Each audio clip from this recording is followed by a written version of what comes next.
Hello guys, তো আমি তোমাদের বলছিলাম আগের দিন যে আমাদের গ্রামে স্যার বসে যাবে। তো কাল থেকে আমাদের গ্রামে স্যার বসেই গেছে, আর আজ থেকে আমার কলেজের পরীক্ষা। ঠিক আছে, তো দিনটা খুব খারাপ যাচ্ছে। ঠিক আছে, তো চলো পরীক্ষা তো দিতেই হবে, তো পরীক্ষা দিতে যাবো। তো চলো। তো প্রথমে চলে আসি আমাদের মহিষাদল রাজ কলেজে, কারণ বন্ধুর বাইকে যাবো আর ও তাড়াহুড়ায় তো হেলমেটটাই আনতে ভুলে গেছে।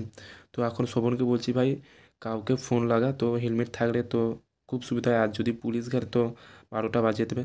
তো আর এইদিকে অনেক লেট হয়ে গেছে, তো ওকে বলছি তাড়াতাড়ি বাইকটা ঘুরো। ফাইনালি বাইক স্টার্ট দিয়ে দিয়েছো।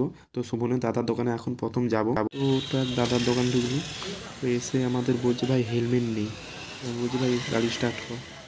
ফাইনালি চলে এসেছি কলেজে, আর এদিকে সব কলেজের ভেতরে ঢুকে আছে। পরীক্ষা 10 মিনিট লেট, তো তবুও তোমাদের ভিডিও করে দেখাচ্ছি বাইরে এরিয়াটা কলেজে। তো চলো। তো ফাইনালি পরীক্ষাটা শেষ হয়ে গেছে। তো এখন পরীক্ষা শেষ আছে, আর সামনে কোথায় একটা মন্দির আছে। তো ওরা বলছে চ ভাই মন্দিরে ঘুরে আসি। আমি বলি চল ঘুরে আসি, পরীক্ষা যখন শেষ হয়ে গেছে। তো ফাইনালি মন্দিরে যাব। তো ফাইনালি চলে এসেছি মন্দিরের সামনে, তো ওইটা বাইরে গেট। তো চলো মন্দিরের ভেতরে ঢোকা যায়। এই শোভন, ওই মোটু,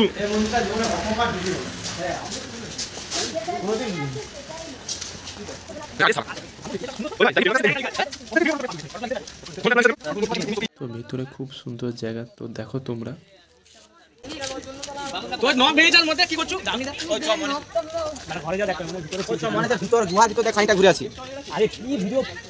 এইদিকে শিব মন্দির, তো আমি জানতাম না। ওকে জিজ্ঞাসা করছি ভাই এটা কি মন্দির। ওই সুরজিৎ, এটা কি মন্দির রে ভাই? তো এই মন্দির দেখে সেই দিকে যাবো। তো চলো। কালীমা, রাধা কৃষ্ণ, হনুমানজি মন্দির, তো পুরোটা দেখো খুব সুন্দর জায়গা। ভেতরটাও খুব সুন্দর।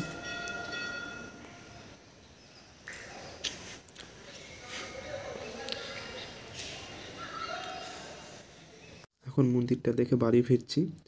তো দেখো দিয়ে বাড়ি যাচ্ছি, 2টোর সময় পরীক্ষা ছিল। হ্যাঁ, এখন বাজে 5টা। এই যে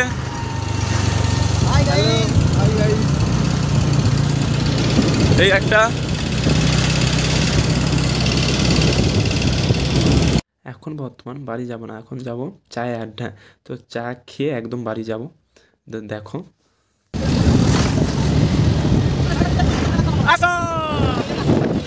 তো অনেকক্ষণ আগে আমরা চায়ের আড্ডায় চলে এসেছি, তো আমি ভিডিওটা করতে পারিনি। তো চা খাওয়া হয়েছে অনেকক্ষণ আগে, তো সরি। তো বাই বাই, পরের ব্লগে দেখা হচ্ছে।